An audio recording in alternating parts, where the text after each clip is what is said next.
India की constitution अरानबन पिक थल्ली हाइना नारेंगबम समरजितना फोंदोक्रे।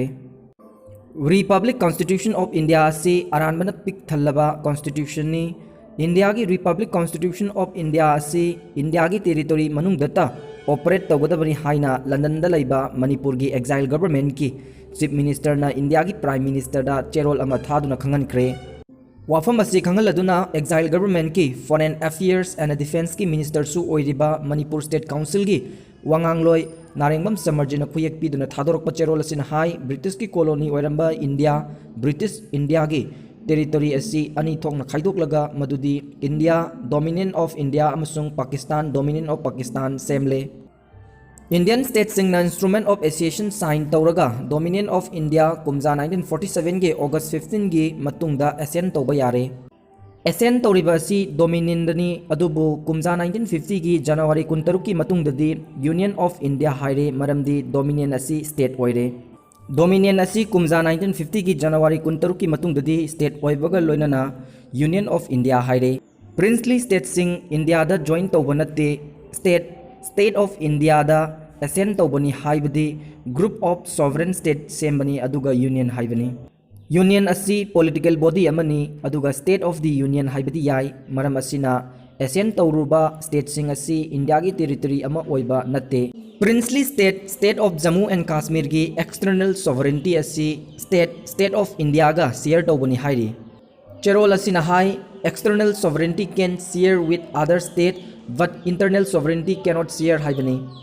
प्रिंसली स्टेट चहुमुक असी स्टेट ऑफ इंडिया दा एसेन तौरबा मतुंगदा यूनियन ऑफ इंडिया ओइरे। मरम असिना इंडिया असी स्टेट अमनी अदुगा यूनियन अमनी हाइरिबनी। प्रिंसली स्टेट सिंगना instrument of association execute तौरगा union दा यावरबा मतुंगदा इंडिया की टेरिटरी नत्ते ओइदे हाइना इंडिया की प्रोविजनल कॉन्स्टिट्यूशन ऑर्डर 1947 की सेक्शन 219 क्लोज 3 दा मयेक सेंगना इरिबा सिनी अदुगा एसेंडिंग स्टेट ओइना लैगनी हाइरिबा सिनी। कुमजा 1950 की जनवरी 13 की ममांगदा प्रिंसली स्टेट अमदी एक्सीडिंग स्टेट अमत्ता इंडिया दा मर्जर तौबा यादे हाइबा सेक्शन 219 क्लोज 3 असिना फोंदोकली हाइना सुपल्ली। इंडिया की कॉन्स्टिट्यूशन असी कॉन्स्टिट्यूशन ऑफ इंडिया हाइरिबा सिगी मरमदी इंडिया की मसागी टेरिटरी मनुंगदा ऑपरेट तौगदब ओइबगिनी अदु नत्रबदी constitution of the union of India हाइगदबनी। अमेरिका की कॉन्स्टिट्यूशन असी constitution of the United States of America हाइरिबा से 50 यूनाइटेड स्टेट की मनुंगदा ऑपरेट तौबना हाइरिबनी हाइरी। चेरोल असिना हाई इंडिया की रिपब्लिक कॉन्स्टिट्यूशन ऑफ इंडिया से अरानबन पिक थलवा कॉन्स्टिट्यूशन नि अहानबदा आर्टिकल 1 द इरिबा नेम ऑफ द यूनियन असिमक लाले स्टेट अमगी यूनियन अमगी विलेज अमगी ममिंग लैगदबनी।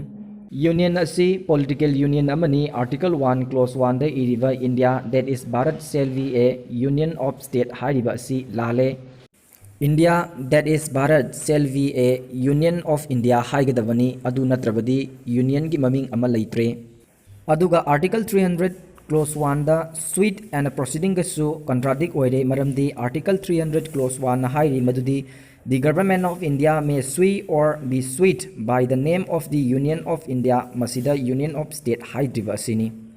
आर्टिकल 370 असी इंडिया की कॉन्स्टिट्यूशन दा हापगी मरम चादे लैते अदुगा मसी लौथोख्रबसु आर्टिकल 240 का 5 क्लोज 2 अमदी आर्टिकल नंबर 246 असी union and state legislative relation पार्टनी अदुगा एडमिनिस्ट्रेटिव रिलेशन की पार्टना आर्टिकल नंबर 250 का 6 अमदी 257 दा यावरी।